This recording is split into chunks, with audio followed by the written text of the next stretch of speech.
start forming those neural pathways in that direction, and this is kind of like The Secret, where they talk about like self-fulfilling prophecies and manifestation in your mind. Like the Yeah. more you visualize like vision boards and stuff. And this all ties back into mental health as well, like having these tools, like being able to work on Mm. yourself and sit with yourself, sit in solitude, do meditation, think about these things. Like, it's that stuff's important, man, because it invigorates you, it gets some motivation going, the momentum. This is Health Unfiltered, the podcast where we cut through the bullshit and get honest about fitness, nutrition, and mental wellness. So, we were supposed to have Chris Voss on today to talk about men's mental health, but something came up. Apparently, he didn't make it. Hopefully, he's okay. But luckily, we're blessed to have Brandon Morris, our co-host, on here, our mental health senior correspondent, as we like to refer to him. And we're going to give a shot at discussing mental health. Um, we were originally going to be focusing on, excuse me, shining a light on men's health, specifically why so many men feel they have no one they can trust to open up to, which is a subject that Brandon and I have experienced, and I'm sure many other men have experienced. So, Brandon, do you want to give a brief overview of your thoughts about men's health, specifically, mental health, and how it's hard for men to find people to open up to? Yeah, I mean, I love this topic a lot. I really enjoy it. I don't enjoy the outcome of it, but it's really good to talk about this stuff. There's a ton of research on men's mental health. There's a lot of stuff that you can dive into on this subject pertaining to how men relate with the world. And then, especially over the past 50, 60 years, we've had the like women's rights movement. And so we've really elevated women, which is fantastic. It's amazing. And we haven't really focused a lot on men's mental health. And so it's, a lot of these, and the stereotypes kind of are shifting a little bit now as awareness has steadily started to grow. But men largely still have a lot of the stereotypes that we've always had, that we're the provider, we're the initiator. We have to be strong, don't show weakness. And given those are good things, like we want to, show that masculinity, especially with our partners, because it helps them to bring out their femininity, and that's important, dude, in order to have, I believe, a healthy relationship, a healthy dynamic. But it's also good for men to be able to be honest with each other, especially with other men, and to be able to kind of share that bond, and then for men to kind of share the inner workings of themselves without being judged. Because I think, today's day and age, it's so complex and there's so many things going on. There's so much competition that it really makes me wonder if men are just under more pressure nowadays than they ever were before, especially financially, as things got more expensive. And so we're having to kind of discuss these things more maybe than we used to, and so maybe it wasn't really as hard for men to be able to, bottle it all up or not talk about it. Or maybe, the dynamics were different to where when men opened up, they weren't really judged. It wasn't seen as a weakness. And now it's seen more as like a weakness, and so there's again a ton of research on this. Like male male men are some of the highest have some of the highest suicide rates, elder white men and men in general. So it's not stuck to any race or anything like that. Men in general tend to have less friends. We tend to be more isolated, more competitive. We tend to tie our self-worth and our self-esteem to our jobs, and our self-worth rather Yeah, than we do. like how active we are in our family units and stuff like that. And it ends up being a lot of regrets for older men too, where they spend so much time on their work and trying to achieve because that's what we're taught when we're young, It's like, hey, we want to be the best we can be, which you do, but you Mhm. also want to open yourself up to being able to talk to people, have friends, enjoy the moment. Like that stuff's important.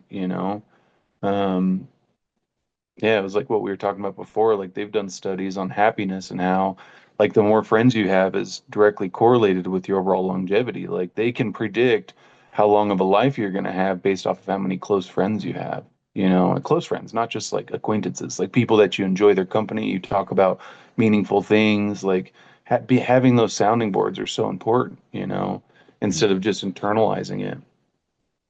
Yeah. Yeah, it's definitely harder to make friends as an adult and to keep them, you don't have a hard time making friends in school growing up. You're around, all the same people. They're the same age. You guys have a lot of things in common growing up together. And then you graduate high school. Everyone goes off on their separate ways, kind of lose touch. And then everyone's doing their own thing, whether you're in college or you go into the workplace, everyone's just at different stages in their lives. And it's a lot harder to make friends. And I feel like if you don't have like that core group of friends from high school, it's a real challenge. And I think a lot of It men is are struggling definitely. with that. And it's definitely affecting our mental health. I mean, between you and just, you know, a handful of other guys that I talk to and am close with, it's really hard to be able to open up. You meet up with a buddy and you're like, hey, how's it going? It's good, whatever. You just shoot the shit and just kind of do whatever you're doing. And it's very rare where you kind of get past that, surface level stuff and get into the deep, like, how are you doing? How are you feeling? Like, seriously. And it's not common. It's really uncomfortable sometimes. And you kind of have to find a way to be comfortable and ease into it. And some people are easier to talk to than others, but it's definitely super critical for mental health. And just having that network of friends, of someone you can rely on, call in the middle of the night and they're going to answer and they're going to be there for you when you're in a crisis. It's really important.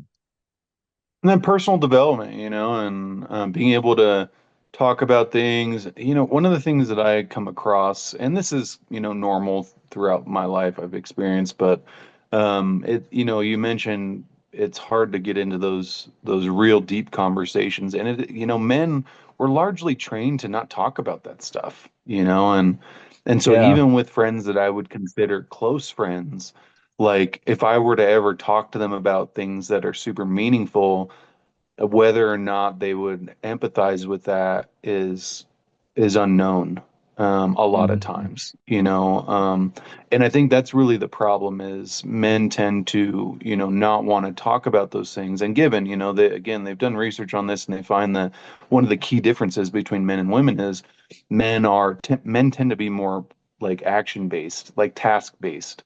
So with our friends, yeah, we want to do things, like yeah, we don't want exactly. to sit there and talk, and especially with emotions too, like emotions affect men a little bit differently, and they tend to actually physically hurt us a little more. And so it's a little bit easier not to talk about them, Right. than women. Women, wish to empathize. They want to be heard. And, They we've thrive kind off of of that. rolled. Yeah. Well, and then one of the issues is we still do need to talk about it. But we don't because we just don't like how it feels. We don't like being vulnerable in that moment. And then, Yeah, you talk with your buddy about it and they kind of, brush it off like, oh, you're going to be strong. And it's like, that's, sometimes that's good, but you also want somebody to be like, man, like that sucks. Like, that really it's hard to sucks. find that balance, growing up, it's like you got to be tough, you got to be the man, and you don't want to be a little bitch, toughen up, that's what you're taught. But it's like it's not Yeah. okay. It's You got to find that balance, just like anything. I mean, it's with every subject we talk about here, it's always comes back to balance, being that, you know, tough, supportive person that's going to be, the head of the household and kind of take charge on things and be driven and be the protector, and also being able to be open and listen to your wife or your girlfriend about what they're going through and be supportive, and also being able to talk about how you're feeling. It's really hard to find that balance.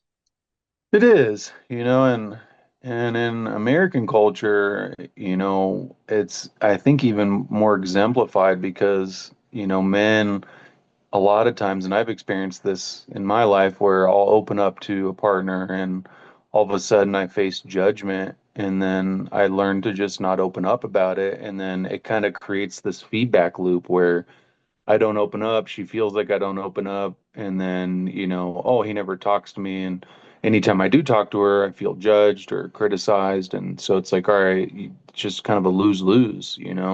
Yeah. Um, yeah, There's a and lot of it's guys that I know that they never talk to their wives about stuff that's going on, that ask them, their wives will ask them how their day was or how they're doing, and they're just like, it was good, it was fine, it was whatever. And I just don't get that.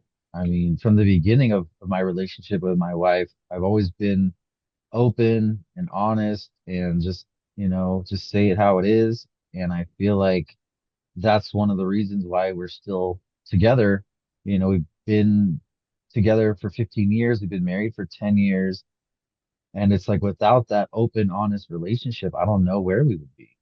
I mean, I think it's pretty normal for couples to be jealous of their, spouses. And I experienced that with all my relationships, even my relationship with my wife, but much less so because I trust her and I feel like she is honest with me and we communicate, and I've never felt this much trust in a relationship. And it really comes down to just being open and honest and putting it out on the table, from the beginning, and putting that expectation out there. Like, I'm going to be honest with you. I'm going to be open, and I expect you to respect my feelings, and, we can talk it out. Whatever happens, we can work it out, and just respecting each other is really important. which, Um, man, one of the things that I talk about a lot, because my fiance has a daughter, and so one of the, and this is pretty big, a lot of psychologists have talked about this, and this closely relates with, this as well, but not so much on the man side, more on the woman side, but it's the sense of responsibility. So like when we raise a daughter, if we constantly do things for them or we give them the princess treatment, they tend to not have as much of a sense of responsibility for their own actions. Because in order to have that step, and given this is an absolute, this is just, one many examples of what can happen. But in order to have that thought, because men, we tend to grow up like you're responsible. So we tend to think about responsibility, I believe, a little bit more. We don't have things get mm, done for us as much. We don't get yeah, princess treatment. Like it just doesn't happen. Like we get told to toughen up, like, pull your pants up. And so we're responsible for our own actions. And so we're responsible for the things that we say and do. And that's yeah, something that we're, I believe, more acutely aware of. Um, if I go and I start talking to another girl behind my girl's back, like I know what I'm doing. Even though I may feel like I could get away with it for whatever reason, like I know that I'm responsible for those ramifications. And whereas, somebody who may not think of responsibility that much, or maybe hasn't grown up with that level of responsibility, may not see the correlation between their actions and the outcome. And so I think this really ties into that whole, feedback loop. And it's kind of funny, we're talking more about relationships now than men opening up, but we're kind of talking about the environment for which, men can open up. But having that responsibility of like, all right, somebody is opening up to me, like I should listen to them. Like I'm responsible to this person, or not for them, but I'm responsible to this conversation. I'm still with And I you. think that that's so important. Yeah, yeah, it is definitely important. Excuse me, And one thing that I I had a find really reservation interesting, outside. so like the younger generations are kind of adapting to this a little differently. Because of social media, I've seen a lot of changes, especially, because when we were a kid, we were a lot more isolated. Not even, I wouldn't say isolated. I would say like independent, because we weren't constantly connected to people. We weren't constantly Mm, bombarded with this information, all these ideas. Like we still had them, like we would talk to people and stuff like that, but we were a lot more alone with ourselves. And so we had to kind of learn to deal with our thoughts and all that. Like there wasn't as much escapism as there is now. And so what I find with some of the younger generation is they are more empathetic towards that. Like they're more aware of the responsibility in certain degrees. But then I also find that they're not as responsible to the truth. mm, Like they younger yeah, generations feel like truth is maybe more subjective. which, and to a certain degree, I can find, like, yeah, people's truths can change, sure, but if somebody is talking to you about something, sometimes you have a responsibility to tell that person, like, hey, man, this is the wrong path. And that's one thing that I don't Yeah, find in the younger generation is they feel like that's it's hard. overstepping.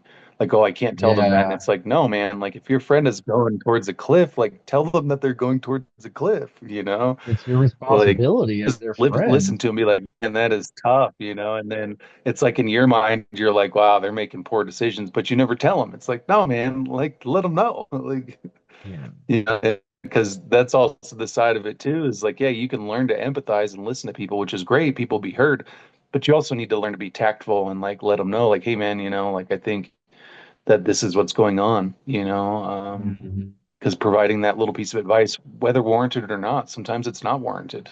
Sometimes people Yeah. don't want to hear it, but it's still like you got to say it.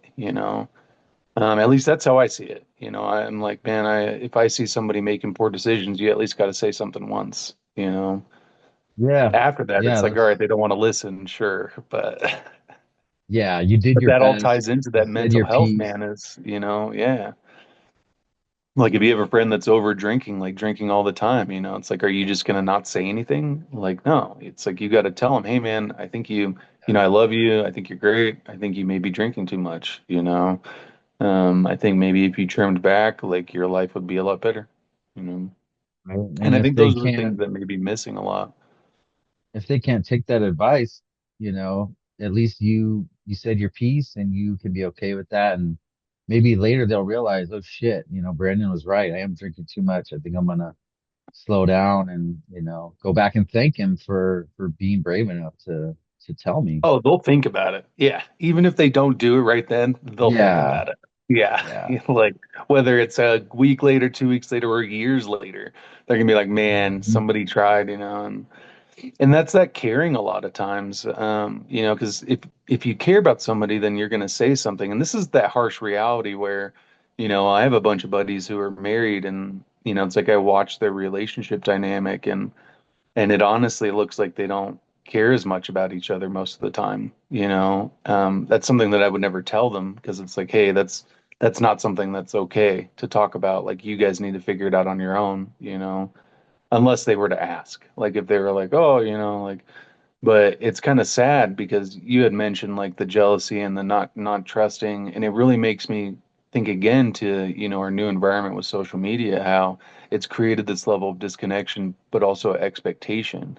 Like people compare themselves more readily, and so people Oh get with a man. girl and they marry because of this expectation, and then they're more emotional now because they see all this social media, these people with the happy wedding or the vacations, and then they compare it to their life with 3 kids, and they're like, Yeah. man, our life sucks. And it's like, no, man, like you don't do that. Like, What's you that just saying? focus on your Comparison life, is the the thief of death of joy. happiness or something. Yeah, that's it. Yeah, the thief, Exactly. and it is the second we start Yeah. because we compare the outsides, but the problem is we don't see their insides, but we see our own. So we'll compare Hmm. our insides to somebody else's outsides, and that's just Right. not good, I like think at a all. good way to We'll see. combat that is gratitude.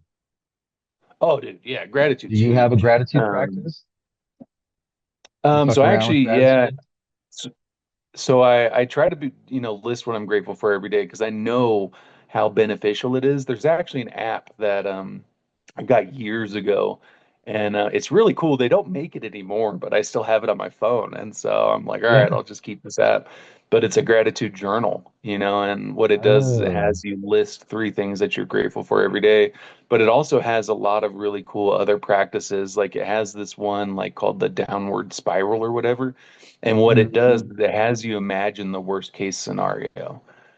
So like, all right, if everything went bad, like what would happen? And then what it does is it kind of helps you to put things into perspective, and then it Yeah. also has you visualize if everything went right, like what would happen? Like if everything you ever wanted Mm. went right, like what would that look like? And it really helps you to kind of exercise, those dendrites and stuff so that you can start forming those neural pathways in that direction. And this is kind of like The Secret, where they talk about like self-fulfilling prophecies and manifestation in your mind. Like the Yeah. more you visualize like vision boards and stuff. And this all ties back into mental health as well, like having these tools, like being able to work on Mm, yourself and sit with yourself, sit in solitude, do meditation, think about these things. Like, it's that stuff's important, man, because it invigorates you, it gets some motivation going, the momentum. And I think that's one of the things that kind of sucks about the 40-hour work week, is that we tend to not have enough time, especially, we got a couple kids. We're working 40, 45 hours a week, 30 minutes each way commute, we're only getting like 3 to 4 hours a day, and then we're spending it watching television or like sitting on our phones. And so we're not getting that much needed time to practice gratitude or comparison, to look at our lives, like to question our actions, and we're not growing. And so we're seeing an influx of depression and anxiety, and then people are just self-medicating or using over-the-counter antidepressants when the underlying issue is like they're potentially not happy with their life or whatever it is, and they're unwilling to face that. Um, and so they blame it on other people. Oh, it's my wife. Oh, it's my kids. Oh, it's my job. And it's like, no, it's like, well, why don't you just, check in with yourself? And then going back to our original topic, like that's where talking with people can really help, being able to talk to them about what's going on. yeah. I mean, even if it's not a professional, like not a therapist, I mean, even, I have a therapist. We do talk therapy once a week. I've been doing it for years. And a lot of the times I find myself talking about things and coming up with my own solutions. Just by talking about it out loud to someone else, I'm realizing, oh shit, this is what I should do. And it's like, yeah, it's helpful to talk to a therapist, but sometimes it could be cost prohibitive or whatever. But just finding someone that you feel comfortable talking to, I think can really go a long way. And it's really hard for adults nowadays to make friends. And I think, even if you just went online, just went on Facebook and just found like a group of people that you can relate to, and maybe you find someone that you connect with and maybe reach out to them. And you can develop a relationship, even if it's just virtual, where you can have, like Zoom calls or whatever, and just talk. And you guys can give each other space to talk, and you can work through shit on your own just by talking about it out loud with someone that you trust. Oh yeah, that's huge. That's something that I actually tell people quite a bit. So there's a loose correlation between talking to yourself out loud and a sign of intelligence. And given, intelligence and madness are also intimately related. But one of the things that happens with self-talk when you say it out loud, so your auditory system and your memory, or the narrative inside your brain, are in two separate portions of your brain. And so whenever you communicate with yourself, like you're telling, and this is why prayer is also so powerful when you say it out loud, or even like read a book out loud, you tend to retain a little bit Yeah. more, is because of that transfer of information. So, say you're stuck in some sort of rumination, you're dealing with problems in your life. Well, it's just circling in your head. So then if you start communicating that, like talking, like, all right, what's going on? What can I do? Then all of a sudden you're helping yourself to solve that problem a little bit better. Now given just muttering to yourself isn't good, but like saying it out loud a lot of times can help you to take a step back and look at it from a different angle. Yeah. Yeah, definitely can. Excuse me, I had to let Hercules back in. He's getting old. Can't go up and down the steps anymore. Hercules. So he's good. But Yeah. also wanted to take the opportunity to show my newest book, the journal, Balanced Body and Mind, which I Oh, there you go. included a gratitude section in there for your daily log. There's a space where you can write down what you're grateful for and some self affirmations. And that's available on Amazon now if anyone's interested in checking that out. Nice. There you go. Yeah, that's Yeah. awesome. So earlier, before we started recording, we were talking a little bit, and you had mentioned suicide rates, that the suicide rates for men were much higher than for women. And I wanted to talk on that a little bit more. Why do you think that is?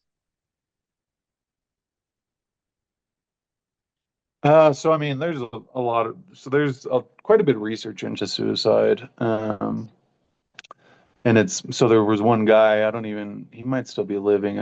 I forgive me for not knowing his name, but he did pretty much all the research we have on suicide. And one of the things with older males, so one of the highest groups as well is teenage girls.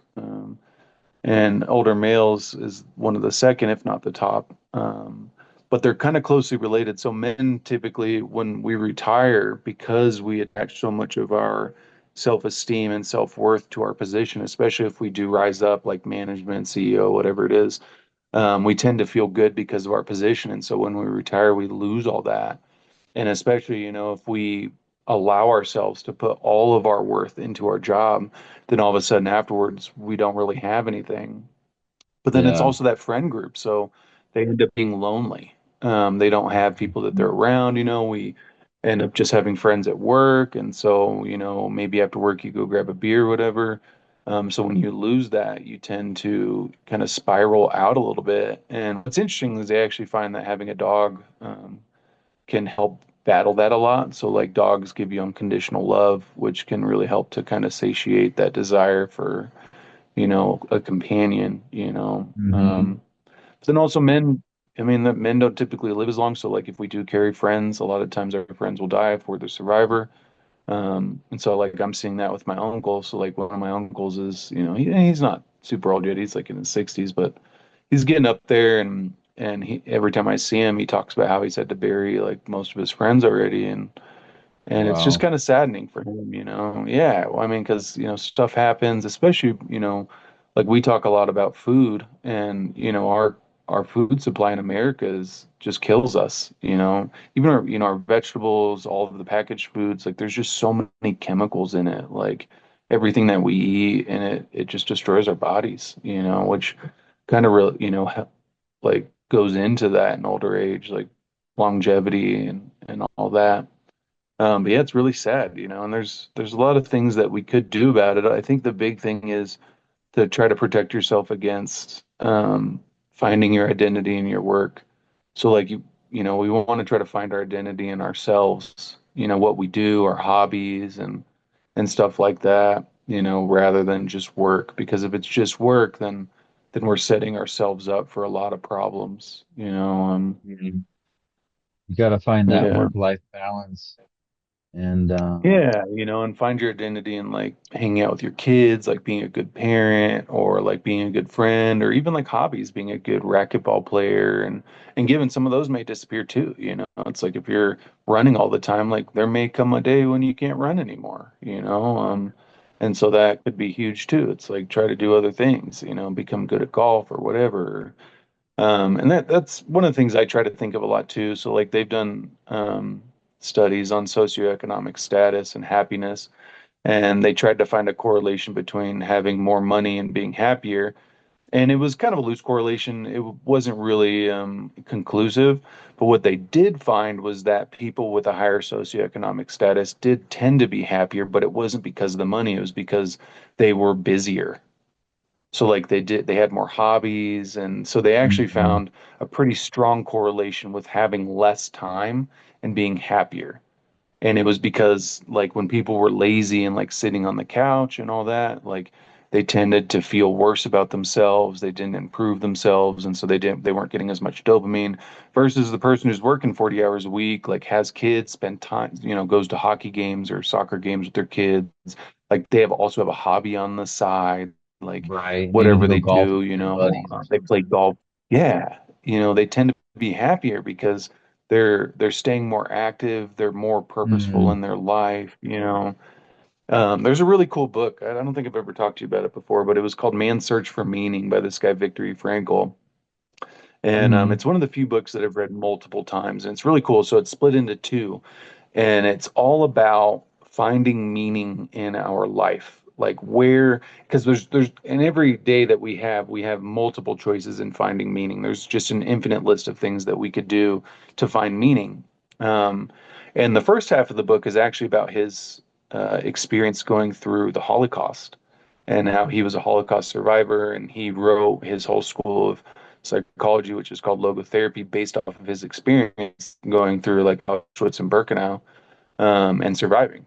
And it's kind of crazy because So he initially goes in with his whole family and all that. And one of the driving forces for his time in the Holocaust was to see his family again. That was like his purpose, like his meaning. He was like, man, I really want to be reunited with his family. And it wasn't until afterwards that he found out that the last time he had seen his whole family had been murdered like 5 minutes later. Um, and he didn't know. He didn't know that for like 4 years, 4 or 5 years, that they had literally died like within minutes of his last saying. But it's kind of second section that, I mean, that's obviously not cool. The second section, there's some really cool stuff. Like he did some therapy sessions with these people, and one of them that I always remember is this older guy who was grieving his wife passing, and they were in old age, and he was having a hard time overcoming it. Well, one of the things that he did was he talked to him about how, by his wife dying, what he did was he spared his wife having to go through what he is now going through, and that his purpose was actually to do that. Like by him being the survivor, like he found meaning in, like, all right, she didn't have to do this, like I'm the strong one, like I can do this, and it really helped to have that paradigm shift. Like, all right, you're Mm-hmm. stuck in your self-pity and you're sad and all that, and then now you're kind of shifting, like, all right, well, at least she doesn't have to go through this. And we kind of see that a lot in life, and this all ties into that whole mental health. A lot of times we get stuck in these paradigms where we're, it's self-loathing, or, oh, I'm not good enough. And a lot of times, like, if we can practice gratitude, or if we can practice mindfulness, we can find meanings in our life. Like, well, my current purpose is being a good father. Like, I want to I want this kid to grow up healthy and well adjusted and happy. Or, I want to be a good husband, or I want to be a good worker. Like, and those things are a lot more fruitful, rather than like, I want to make more money, or I want to get a promotion. Like, a lot of those are out of our control. Whereas, being a good worker, like, that's 100% in my control, regardless Yeah. of externalities. It doesn't matter if I get the promotion, doesn't matter if I get a raise. Like, I can still be a good worker. I can still be a good Mm-hmm. employee.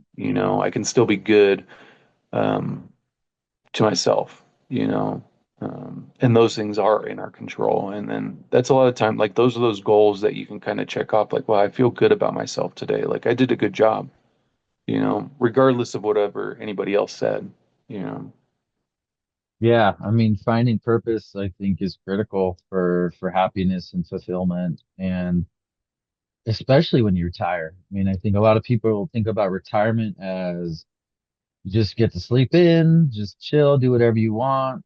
But I think that really hurts people because they get depressed. They don't have a purpose. And I think it would be beneficial for people when they think about retiring is about not doing anything, not doing anything, but thinking about the next step, the next stage in their life and what they want to do, whether it's just volunteering or, making plans to go out with friends, but just keep busy and stay active because once you stop moving and slow down, your health is going to start deteriorating mentally and physically. And, just finding that sense of purpose when you're retired, I think is really critical for mental health. I think it's tougher too in Western culture, because of the family unit. So we're more of an individualistic society.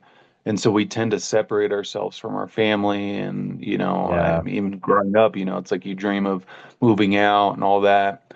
In Eastern culture, it's different. And so even though they have a lot more time, and they're not really as driven as in West. We're driven to succeed and have successful businesses, or to become like the CEO or whatever, or to get promotions or make more money. In Eastern culture, that's not as high of a drive. It's still there, like they want to provide for the family, but they get a lot of their purpose out of that, like providing for the family. And Yeah. so one of the things I find is that even though they do have more time, they don't fall into the same spiral that we do in the Western culture. It's like Hmm. Western, we spend all this time playing video games, and, or watching television, or sitting on social media, whatever it is that we use to escape. And we get depressed over it because we know that we're not doing as much. And so we're not even really enjoying the moment, this restfulness that we're supposed to have. Like, oh, I'm resting. It's like, no, you're not resting. Like, you're actually stressed. You're watching an action movie. Yeah. Like you're super stressed. You're not getting any rest right right? now, you know? You're But yeah, distracting we tell yourself. ourselves like, oh, I'm just gonna relax and watch, binge watch this show. And it's like, well, you didn't know relaxing, like that's not. Um, and so that's one of the things that I actually have been trying to shift my focus on a little bit more is to focus more on the family unit and to keep the relationship strong and to see us as one unit rather than Hmm. individual units. Because I think it's just a lot more healthy, like because that Definitely. even if we were closer to our family in Western culture, men wouldn't have as many issues as they do, because you would still have that familial unit, like your Yeah, parents or your brother and sister, like asking how you're doing, reaching out, communicating. Um, but it's just not something that's as prized in our culture. definitely. American culture doesn't put an emphasis on the family. That's one thing I really love about my wife's family. She's Hispanic. They're from Mexico and they are very close and they have a very good relationship. She talks to her sisters and her mom, I think almost every day. Whereas with my family, it's a smaller family and maybe I talk to my mom once a week. Maybe I talk to my sisters once a month, and we really just don't have that same connection. And that's something I really love and appreciate on her side of the family. I'm so close with them. We spend a lot of time with them.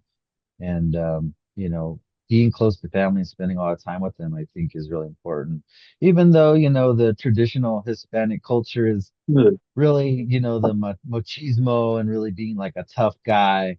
But I think finding that balance, spending time with family and being able to not be as masculine sometimes and being able to open up and spend that quality time is really important. Again, back to balance with Yeah, everything. I wonder if they've done any research on the impact or like implications of because Mexico is a more communal society, and so they definitely act more like an Eastern style culture. And a lot of it is Yeah. because of, they're, just now at kind of the turning point of industrialization. Like they're in their industrial revolution pretty much right now. Mhm. And so they are slowly becoming a more Western centric culture, but they still do have a lot of those family units. Like one of my buddies, his wife is Hispanic, and I remember going to like Christmas functions with him, and it was like, the whole family. They're huge. Yeah, it's You're like, big. holy They shit, this is do it your on Christmas family? Eve too. Like everybody's there and they're opening up presents and stuff, and they're, even now, like he lives with his wife's or like his wife's parents live with them, and it's Hmm. just done it for Yeah, years, it's and common. it's just something, and it's not like they're old. They're not really that old. They're like in their 50s or Yeah. whatever, or like 40s. Like they could have their own home, but they don't, Hmm. like they live together, and that's something that I don't know, I really like it, and because it like would be a lot wealthier if we did that. I recently talked to my brother Hunter about this, like about living like together. I was like, dude, if we all lived together, like we'd be rich. Like we'd be so Right? rich. There's Because so like many you got to think benefits three, to that. four rents. Like, dude, if you're paying 2,000 a rent spread across four people, that's 8,000 a month. And so it's like if all the families got into just a bigger home, like a 4 or 5 bedroom home, but Mm, even, you mentioned that to the average American and they like almost have a disgust for it. Like I wouldn't want to do that. And it's like, well, why? yeah. Like you're hurting yourself. And it's almost like our culture has taught people that. And they think that it's their Hmm. own thought. Like, oh, I just wouldn't want to do that. It's like, well, that's capitalism right there. Like capitalism is, wants you to think that way because capitalism wants the four separate houses. It's But then yeah. it's like when you have kids too, like in Philippines, there's a bunch of parents. So like it's not just one parent, it's a bunch. So like Yeah. my fiance's daughter, she calls me, dad, but she also calls my girl's dad, and then she calls my girl's brother dad. And so Mm, she a bunch of dads. Like, yeah. and She's so got a bunch of male role models. And it's like they say it takes yes. a Yeah. village. And literally, It's it a takes shared a village. responsibility. Yeah. Yes. But it also help like lift the burden on the parents because we look Right. at family units now and like they've done studies where it's like having children plummets your marital happiness by like 80% until kids leave. Wow. And I think a lot of that has to do with how like the family doesn't raise kids anymore. Like, yeah, we can drop the kids off with the grandparent or like the grandparent sees them every now and then, but even the grandparents don't want to do it. Like they don't want to be around, like because they've been trained to do that as well. It's like they're not your kids. Yeah. It's like, well, if it's a grandchild, it technically still is kind of your kid, It's your but we've offspring. separated ourselves from that mentality. Yeah, like, oh no, like just leave them with the parents or like saying no. And it's like that's just not how we were traditionally, you know? Mhm. Um, but Yeah. it's like this So I capitalism has really changed all that. definitely. I know you got to get going, so I want to start That's wrapping good, it mate. up. Was there Yeah.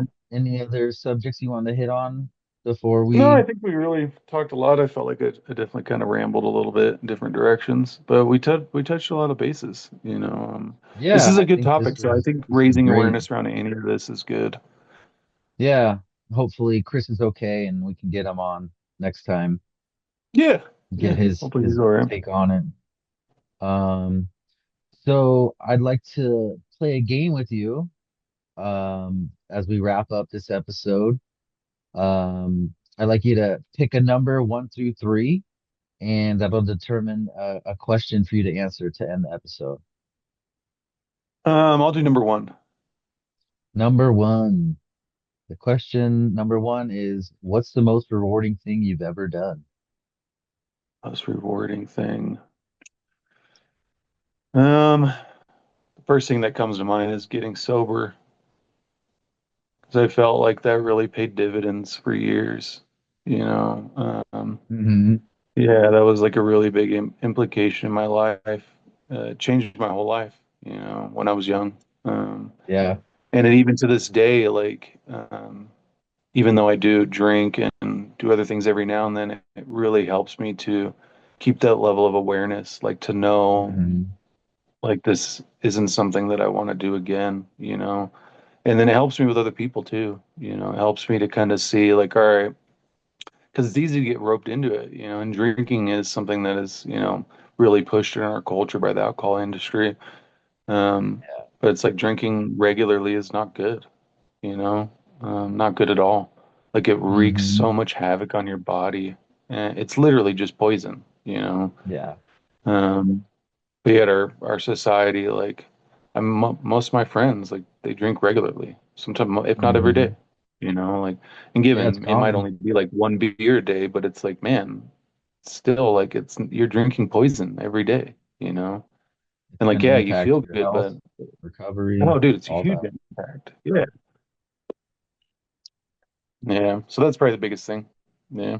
Well, that's very meaningful. I really appreciate you sharing that with us, and maybe we can go deeper on that subject another day. Yeah. Awesome. Well, Brandon, thank you so Well, much thanks for for having me sharing on, your man. time with us, helping Yeah. us cut through the bullshit as always. Oh, yeah. All right. Bye, everybody.